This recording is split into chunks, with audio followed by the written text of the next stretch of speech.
generations, Americans have answered the call to serve our country. After Vietnam, a generation of warriors would step forward, carrying the same spirit of sacrifice and duty with them to places like the Persian Gulf and the Middle East. They carried with them the same spirit seen in those who stormed the beaches of Normandy and raised the flag atop a mountain on Iwo Jima. Today, we share their stories, voices that remind us of the meaning of service and sacrifice and something bigger than self. Admiral Dennis Brooks was a bigger-than-life figure, embarking on a naval career that spanned 4 decades. His life was the very definition of sacrifice. He rose through the ranks to command the joint forces in the Persian Gulf, only 2 steps from the commander-in-chief. So my father was Rear Admiral Dennis Brooks. I introduced myself as Mark Brooks. I'm actually Dennis Mark Brooks. So not junior, but my dad was a 2-star admiral in the U.S. Navy and served from the late 50s until the early 1990s.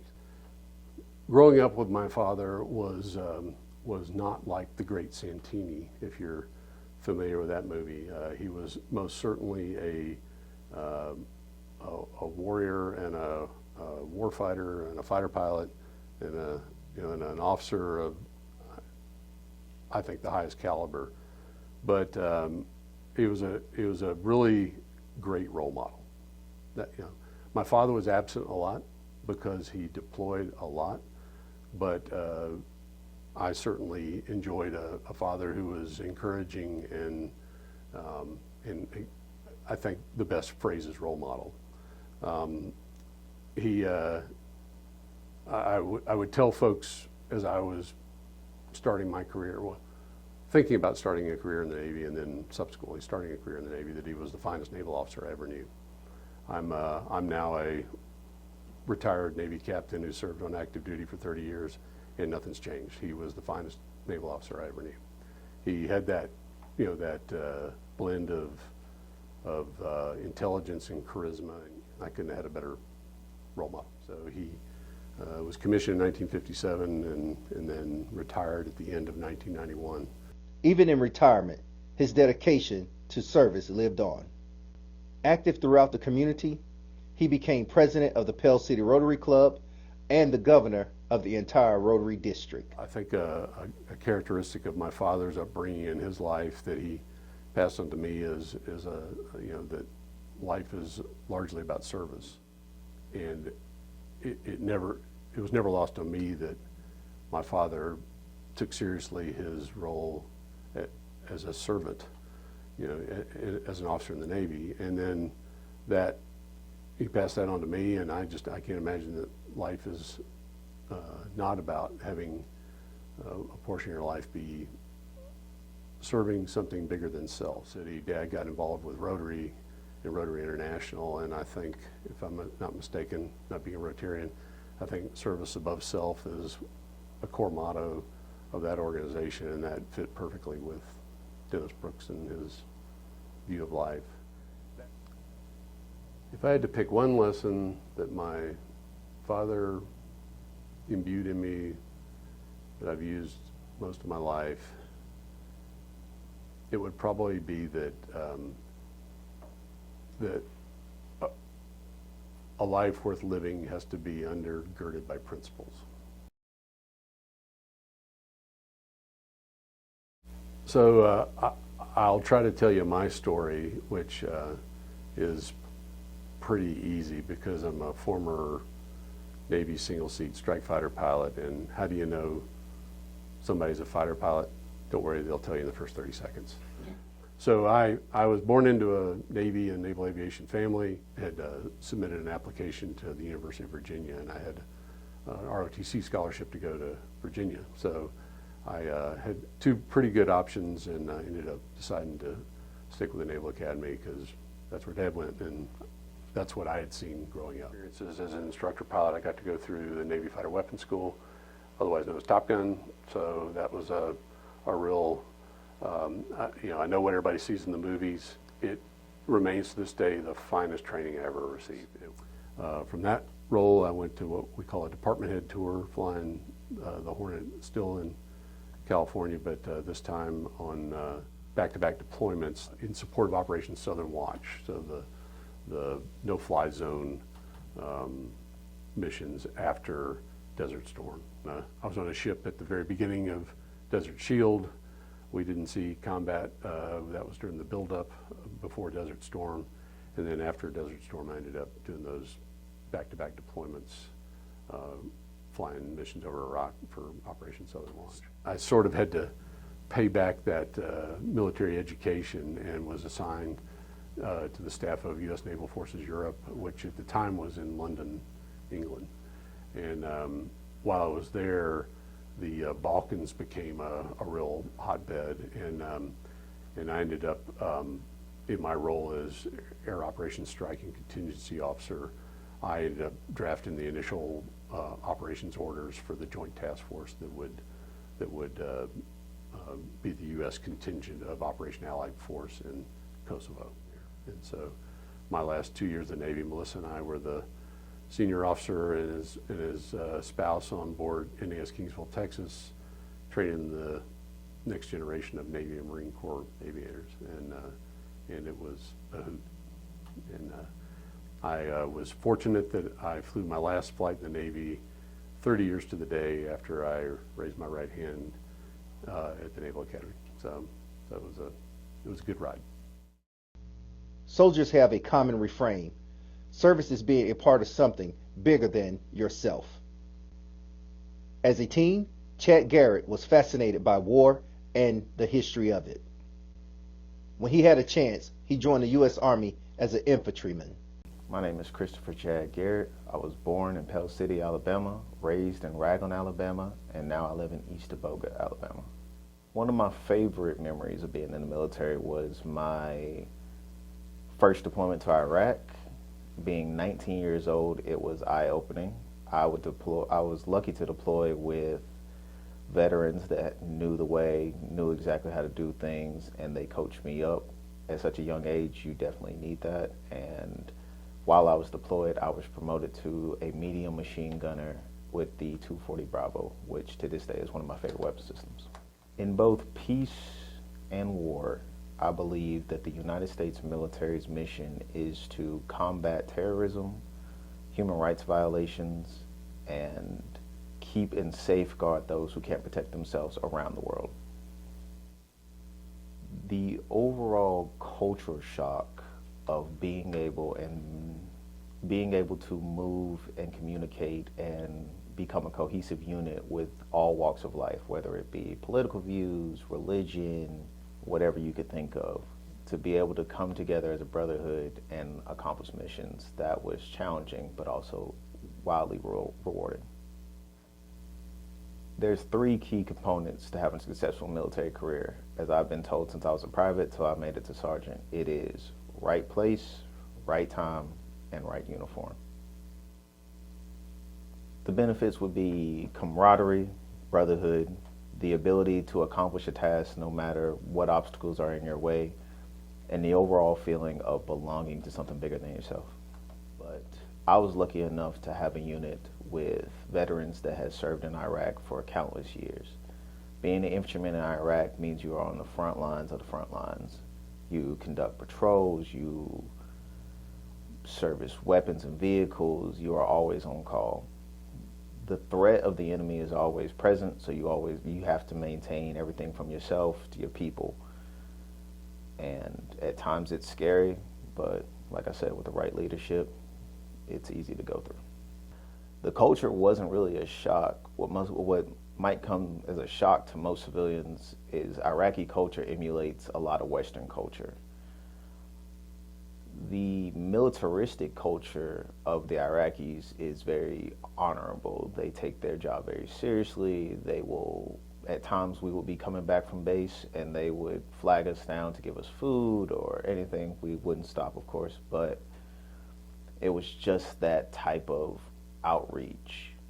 Iraq is a place that you'll never forget. There's remnants of the war everywhere, and that could include bombed out tanks, it could be munitions on the ground.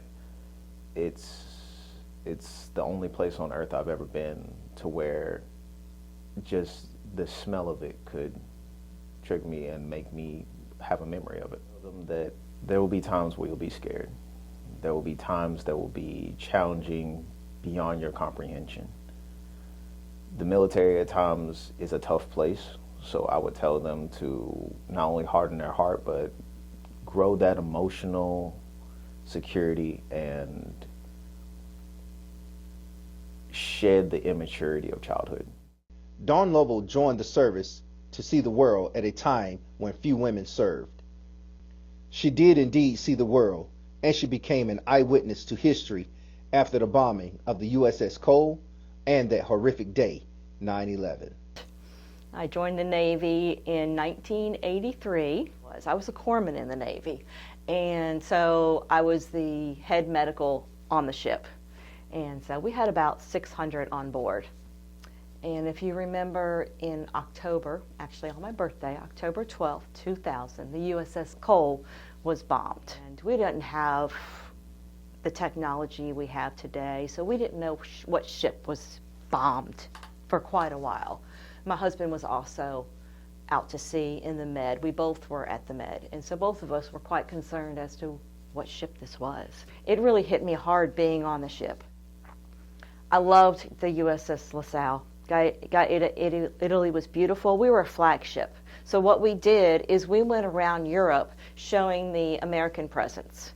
So we did all sorts of great port visits. Black Sea, went all around. I went to some places I never thought I would ever be, and it was amazing.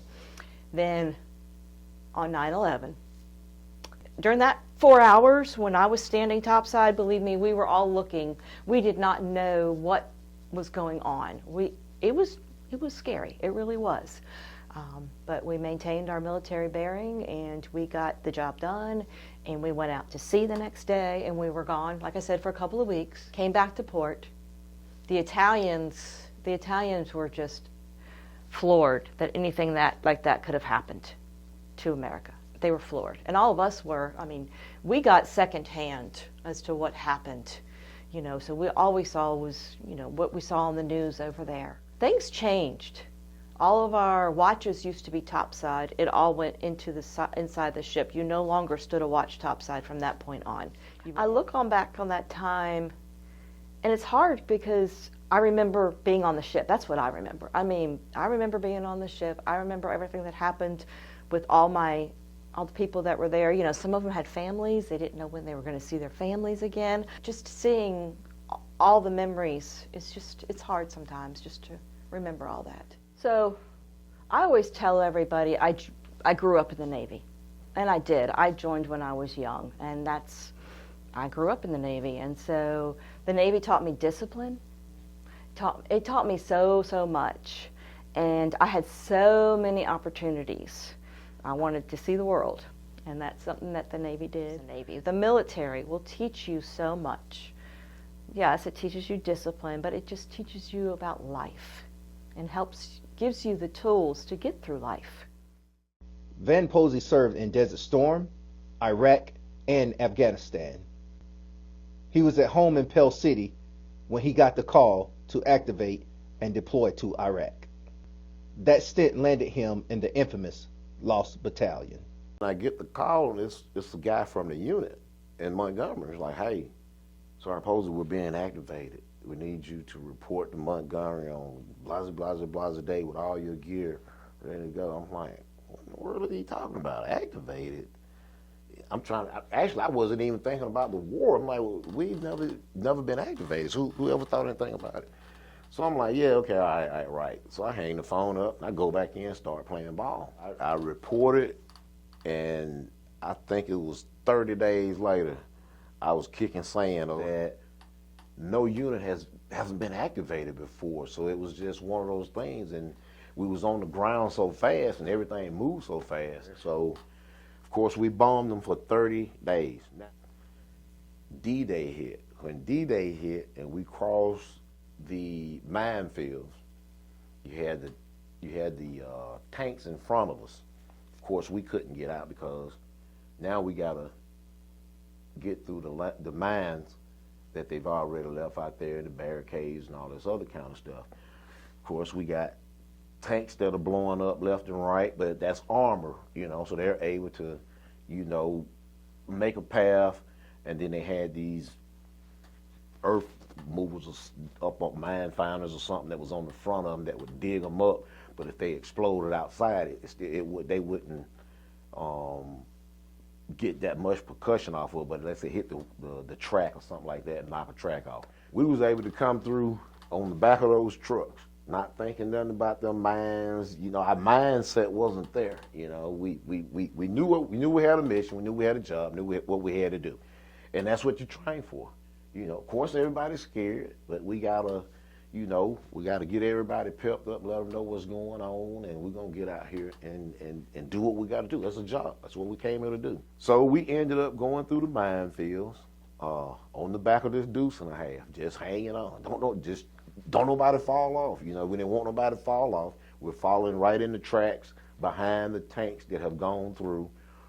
We had this one launcher that was on the back of our deuce and a half, and what this launcher was, it was a long tube that they would shoot it out over the landmines, and then they would make it explode, and once it explode, it make the other stuff explode. So that's how we was able to get through. Once we started taking on small arms fire, we had to dismount. So we had to dismount and now we're doing our infantry tactics. So now we got to get out, fire and maneuver, and try to get a little bit closer. So the Iraqis, they came out, hands up, surrendering, white rags in their hands. They, 30 days of that constant bombing, there was no fight in them, none whatsoever. That's why it ended so fast. So we ended up, as they was coming toward us, the only thing we could do was direct them to keep walking past us and keep your hands up in the air. That's all we could do. But anyway, we came to a halt, and when we came to that halt, we set up and secured our area, made sure we had everybody, made sure we had all of our equipment. So basically, we set up a little camp. And once we set up that little camp, days started to just tick by. We were just sitting there wondering what's going on. Every time we go to a meeting, we trying to figure out, hey, what's going on? Anybody know anything that's going on? We wasn't really getting a lot of feedback from, it seemed like the higher commands. And then once we heard that the war is over, the word made it out like the war is over. They gave up, we won, and all this other kind of stuff. Okay, well, a few weeks go by, we trying to figure out, well, what we still doing here for? We the Marine Reserve. We need to be going home. We hadn't showered in, I went 74 days without a shower. They ended up giving us that name, the Lost Battalion, 3rd Battalion, 23rd Marine. The Lost Battalion. We got, like, they just left us out there. And from the beginning, the actual war, till we made it back to Alabama, ended up being about 6 months. Lost Battalion. Left out there. Just like. At 18, Rodney Curry joined the U.S. Marines just to get extra credit in a high school class.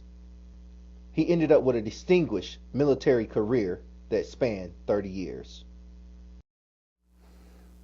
I was in formation. We were formation when you got in front, and then we had our leader, the first sergeant. He was talking to everybody. He was like, I need 10 volunteers to go to Okinawa.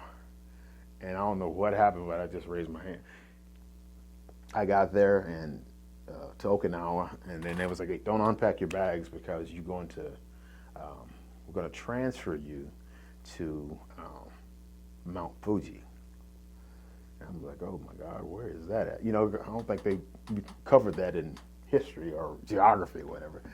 Because I thought it was somewhere, in South Africa, Africa, whatever, So I was like, oh God. So that night, I hopped aboard a plane at the Air Force Base, and it was like a 2-hour flight. And I was assigned, it's on mainland Japan. So once I got there, it took a little bit getting used to, but I kind of found it interesting, the culture, because it was different from here. The food was great, how they cooked it and everything like that. So I just had this interest in learning more and more and more. So I ran enlisted for 5 years. Called my mom and told her about it and everything. And then I said, oh, by the way, I extended to stay in Japan for another year. So I went from coming home every weekend when I was in North Carolina to not coming home for 2 years. I actually deployed to Southwest Asia in support of Desert Shield, Desert Storm. We had to travel directly toward Kuwait, which was the actual city that was invaded by Saddam Hussein, and then the Army went more or less into Iraq to counter any type of combat operations that they were trying to employ. Iraq was different. And what I mean by that, it was more urban because you had the big cities. You really didn't know who the enemy was until they started shooting at you. The IEDs was very scary because you just never knew. A lot of people back home or whatever, oh yeah, the Iraqis, they don't have, they're crazy. No, they're not. They were actually pretty smart to make pressure-plated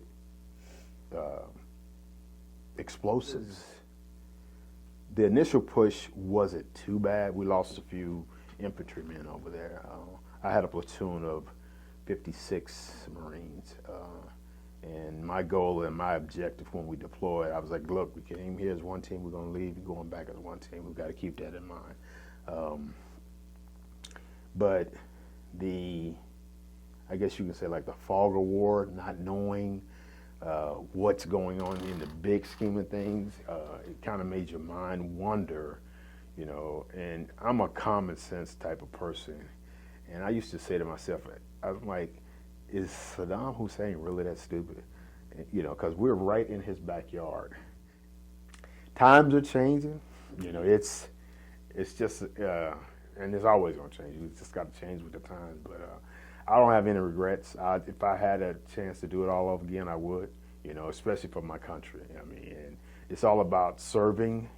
And what I would tell a lot of people, especially when I was a recruiter, it's like, yeah, well, I need this. Can you give me this one? I said, no, there, partner. The Marine Corps don't join you. You join the Marine Corps. And I said, you got to remember, when you go down there, you raise your right hand to support the Constitution and all this good stuff. That's the real reason why you're doing it.